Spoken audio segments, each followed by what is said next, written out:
Hey guys, welcome to Murder in America. We always love doing these types of episodes because we're essentially just getting to talk to you guys. It's a nice little palate cleanser from the usual brutal stories we tell you every week, but don't worry, we still have a killer episode for you guys this upcoming Tuesday.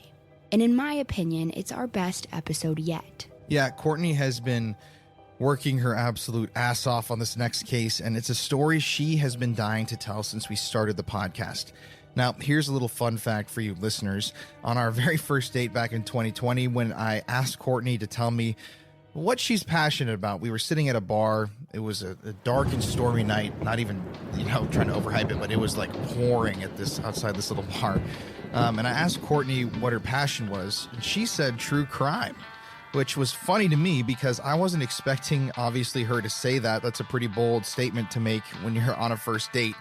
Then I asked her what her favorite true crime story was, and she started telling me all about the case that we're covering next week. And she was going into brutal details on our first date. Now, I feel like a normal person would be kind of shocked hearing their potential partner discussing this like really graphic murder story. But for me, it was instant love. And it surprised me because Courtney's this admittedly tiny kind of woman. I love you, babe. Yeah, I always call you a little pipsqueak. She looked so innocent, dressed up for our date, and she was sitting there talking about this story that involves kidnapping, murder, dismemberment, necrophilia, everything wrong with humanity. And it was just watching Courtney talk about this, and yeah, like I said, instant love. And while most people would probably be freaked out by that, I knew right then and there that, Courtney was the girl for me. And now we're married. It's crazy. Yeah, we aren't going to tell you guys what it is yet, but you'll find out next week, and it truly is my favorite true crime story of all time, and I can't wait for you guys to hear it. But just an update for everyone on our personal lives. If you didn't already know, Colin and I are moving out of Texas here in a month, which is crazy because we both have lived here for so long. I've lived in Texas for my whole life. Colin's lived here for how many years? 7 years. Wow. But our chapter here closes in about a month, and we are so excited to start our new adventure in Philadelphia. Yeah, when we announced this a few weeks ago, we actually found out that we have a lot of listeners in Philadelphia. So when we're out there, we're definitely going to have a meetup or something and say hi to everyone in that area that listens to the show and has helped bring us, this success. You guys rock. Y'all are awesome. Yes, we can't wait. There's also a lot of murder in Philly. According to the CBS News, it's the top 16th city in America for the highest murder rates, which is interesting because we'll get to see a lot of those places. And the story we have for you today isn't a Philadelphia murder, but it is in Pennsylvania. And I gotta say, it is terrifying. It involves a 38-year-old mother of four named Christy Spicuzza. Now, Christy was an Uber driver in Allegheny County, Pennsylvania. And on February 11th of this year, she was driving people around trying to make some extra money. It was late in the night when she got the notification that she was to pick up a woman named Tanea Mullen. So Christy drives to the pickup location, but instead of a woman getting in her car, a man walks up. He's wearing what looks to be a gray hoodie and a black ski mask over his face. And a ski mask is creepy, but with the Uber face mask policy, we don't know. Maybe Christy had just figured he was wearing this face mask as a COVID mask. Either way, the video footage is shocking when you see this. Yeah, and I don't think she can just turn someone away because of what they're wearing, but she didn't seem to be really freaked out by him at first. As you know, a lot of Uber drivers have a dash camera pointed inside of the car, so this entire interaction was caught on camera. The video shows the man step inside of the car and sit behind the passenger seat. Christy is friendly and asks the man how he's doing, but he ignores her and they sit in silence. The two drive for a few minutes before Christy decides to break the silence by asking, "You having a good day today?" The man mumbles something and Christy responds, "That's good." A few more minutes pass before the man can be seen moving to the middle back seat, closer to Christy. Then suddenly, she feels his hand grip her right shoulder. "Sorry?" she asks him. But then, to her terror, the man presses the cold end of a gun to the back of her neck, and he tells her, drive. Christy is clearly frightened, and she even puts her hand on the gun to feel what it is. You've got to be joking, she says. The man replies, this is a gun. Keep driving. Christy then says, no, it's not. Stop. Come on, man. I've got a family. To which he says, I got a family too. Keep driving. Here is a clip of that interaction. Hi, Fortunea. How are you today? What are you doing? This is a gun. Keep driving. No, it's not. Stop. Come on, man. I got a family. What are you doing? I got a family too. Now drive. What are you doing? Drive. Please stop. Drive the car, miss. I have 4 kids. What are you doing? Drive the car. And yeah, that is so scary. You have to feel bad for her because you can see Christy get uneasy throughout the video before the man pulls out the gun.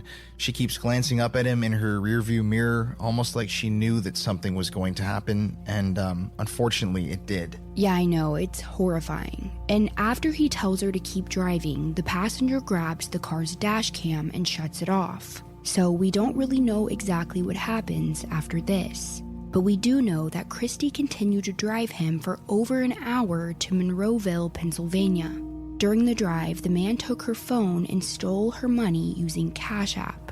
Which is honestly such a dumb decision on his part, because here this criminal is, he's using 2 different apps that are obviously going to be used to be traced back to him, Uber and Cash App. I mean, your bank account is linked to both accounts or a card.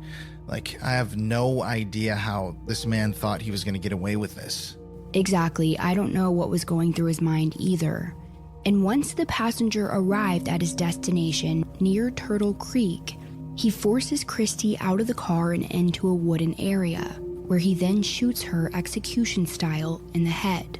Her family reported her missing the next day after she didn't come home, and she would ultimately be found dead in the woods. Now, like we mentioned, it wasn't hard for police to track him down because he was using the Uber app. But the account he was using was under a girl named Tanea Mullen. Once law enforcement tracked her down, they soon found their perpetrator.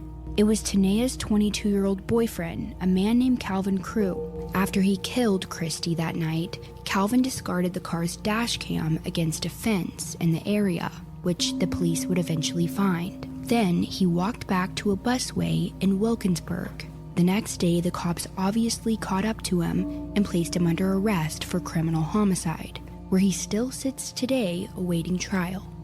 That is truly a horrible, horrible story. And I want to give a shout out to the YouTube channel that we learned this from. It's called Fact Universe.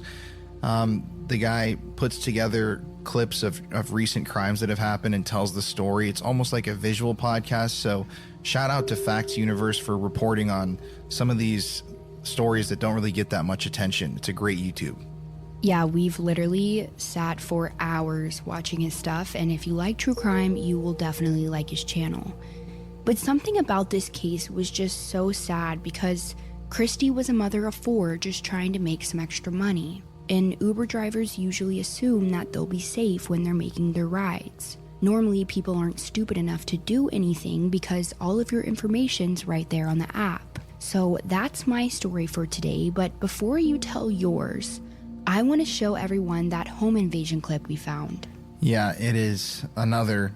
Both of these stories have clips that go along with them. So if you want to look these up online, you can see the actual events unfolding. They're both just terrifying.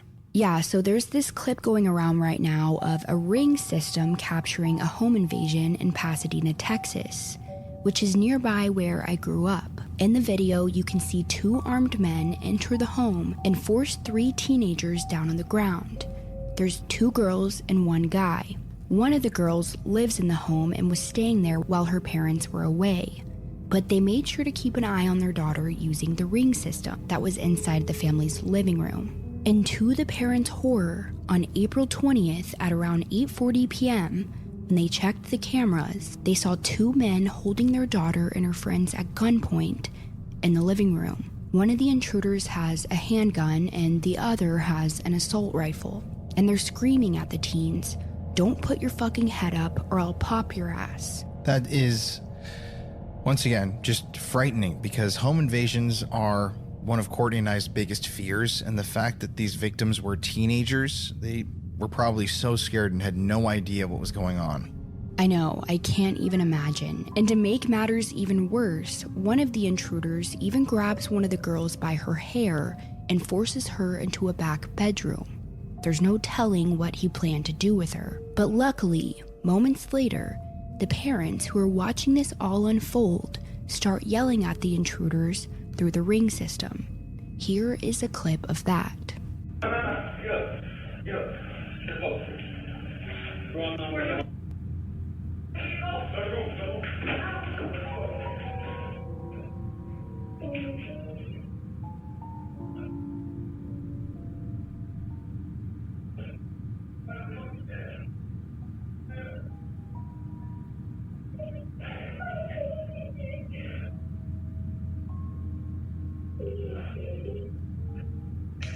Hey, who's in my house? I got you on camera. The cops are on their way. My neighbors are there. They're calling the cops right now. Y'all better get out of my house. Y'all better get out of my house now. Y'all better get out of my house now.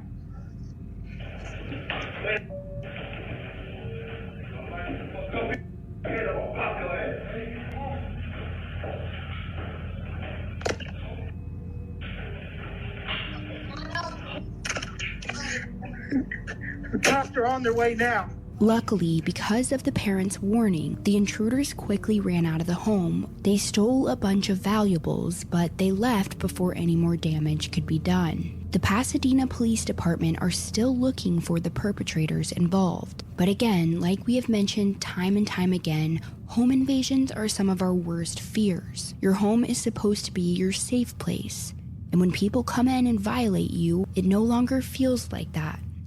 In fact, a lot of people after a home invasion have a lot of PTSD while being inside of their home after the crime.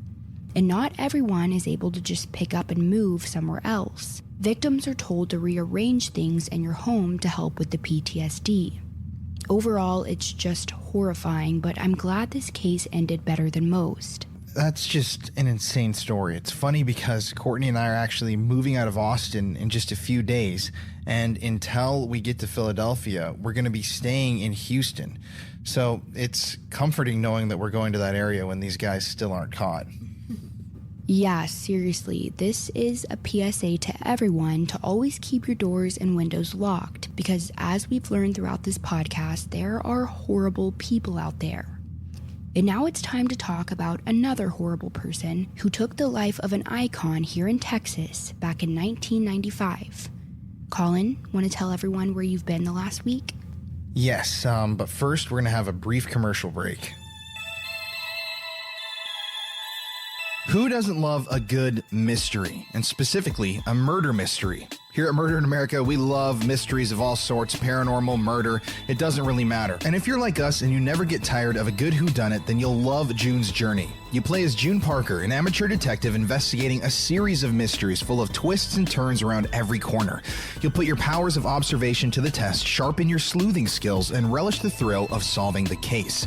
So Courtney and I have played June's Journey. We're actually on chapter 7 now, super far into the game. It is a beautiful, beautiful game. The graphics, the mystery itself, it's so enthralling. It's a great way to unwind at the end of the day. Sometimes Courtney laughs with me because I'm excited to get back into bed and play this game before I hit the hay. The game is free to download, and it's a hidden object game where you're searching for objects, but it's the story that really makes this game stand out. The game makes me think, it relaxes me all at the same time, and I have to rely on my own memory, so it's kind of like an exercise in memory building. You're training your brain. With over 30 million downloads worldwide, June's Journey is a smash hit for people across the planet. And honestly, it is as fun as people say that it is. June and her journey are very compelling. So if you love mysteries and you love solving them even more, download June's Journey today. You can escape with your inner Sherlock to the glamorous roaring 20s with June's Journey. There is a detective in all of us. Find your inner detective and download June's Journey today for free on the Apple App Store or Google Play.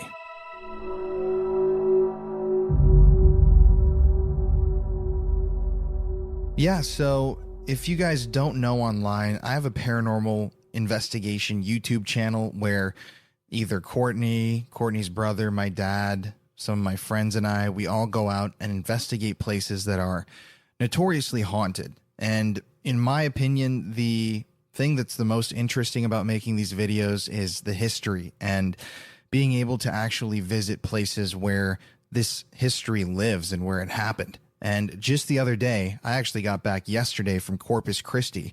We got to visit the motel where famous Tejano singer Selena was murdered back in 1995.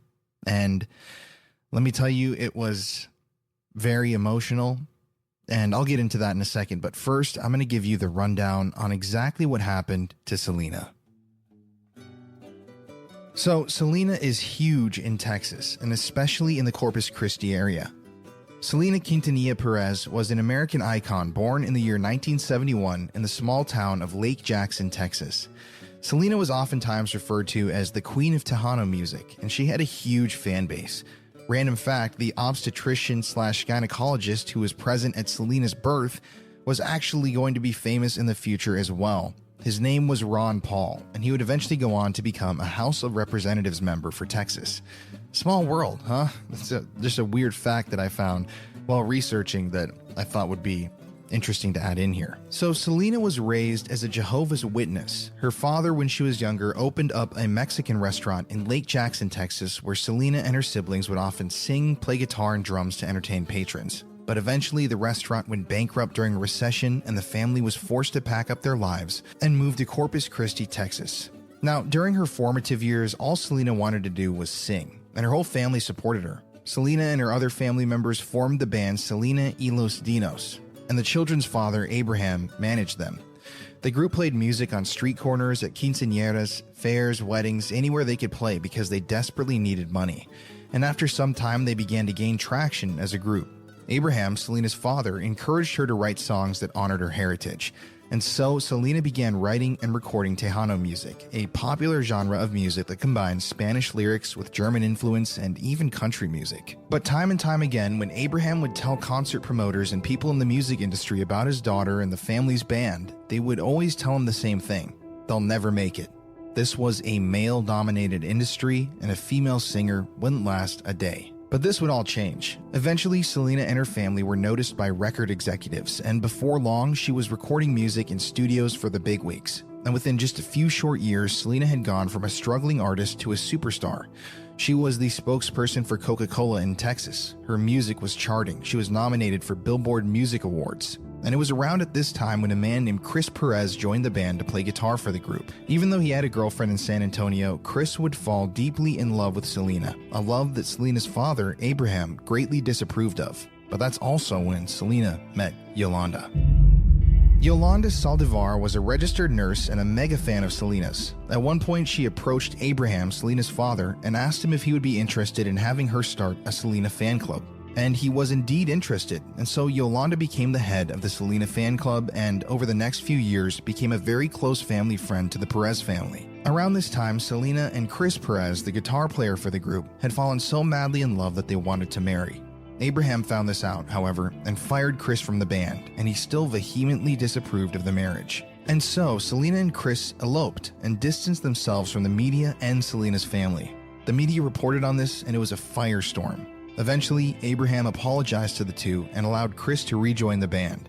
This was when Selena would attain her superstar status. In the next few years, in the early 90s, Selena would release mini albums, including her breakthrough album, Entre a Mi Mundo. The album was certified as having gone 10 times platinum and was a smash hit. Selena's fan base was also growing rapidly in Mexico and America, and globally as well. It was around at this time when Selena began to design, market, and sell clothing as well, and opened up 2 boutiques in Texas. In 1994, Yolanda Saldivar, the leader of Selena's fan club and a family friend, was appointed to manage Selena's boutiques, but she did a poor job. Employees were regularly let go on a whim, and employees also noticed that Yolanda would treat Selena abusively when they were together. Reporters who interviewed Yolanda in 1995 stated that Yolanda's devotion to Selena was borderlining on complete obsession. In 1995, Selena was on top of the world. Her latest album, Amor Prohibido, was breaking records in various countries, and she played a record-smashing show at the sold-out Houston Livestock and Rodeo Festival that February. But 1995 would also be the year that Selena would lose her life. In January of 1995, Abraham began receiving reports that fan club members had paid to become members of the club but had not received the materials they were supposed to receive upon gaining entry. When he investigated these claims, he found that Yolanda had seemingly embezzled around $30,000 from the fan club, and he confronted her, demanding that she have no further contact with Selena, and he asked her to turn over all of the bank statements and financial papers essential to the business that she had in her possession. But Yolanda wouldn't turn over these documents. She claimed that she needed a few days, as she had been recently assaulted and needed to see a doctor to figure some things out. So, on March 31st, 1995, Selena accompanied Yolanda to a clinic to give her support based on her alleged assault. You see, even though Abraham told Selena to not have any contact with Yolanda, Selena valued her as a friend and a business asset and was trying her best to be there for her in a time of need. And also, they really needed those financial papers.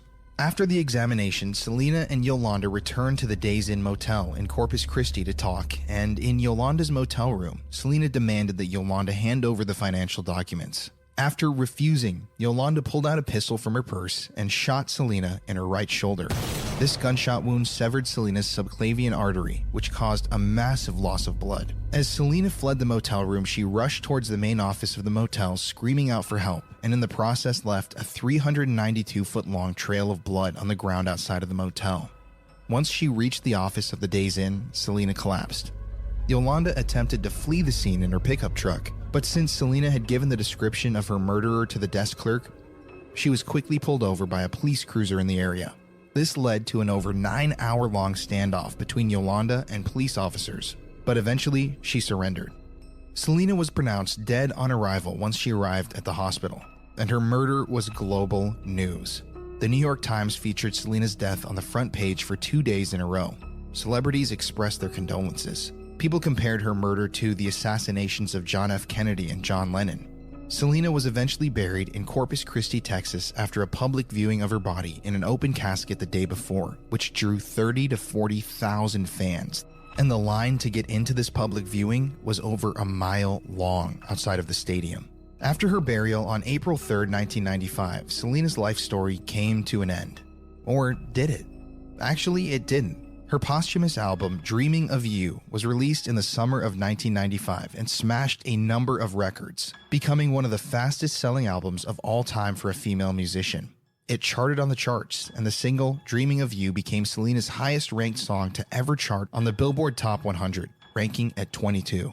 Eventually, Yolanda Salvador was convicted of first-degree murder in October of 1995 and was sentenced to 30 years in prison, before the possibility of parole, the maximum sentence. This means that Yolanda could potentially get out of prison within the next few years in 2025. After the trial was over, the judge in the case issued an order to have the gun that killed Selena destroyed, and that the pieces of the weapon were to be thrown out into the sea of the Corpus Christi Bay.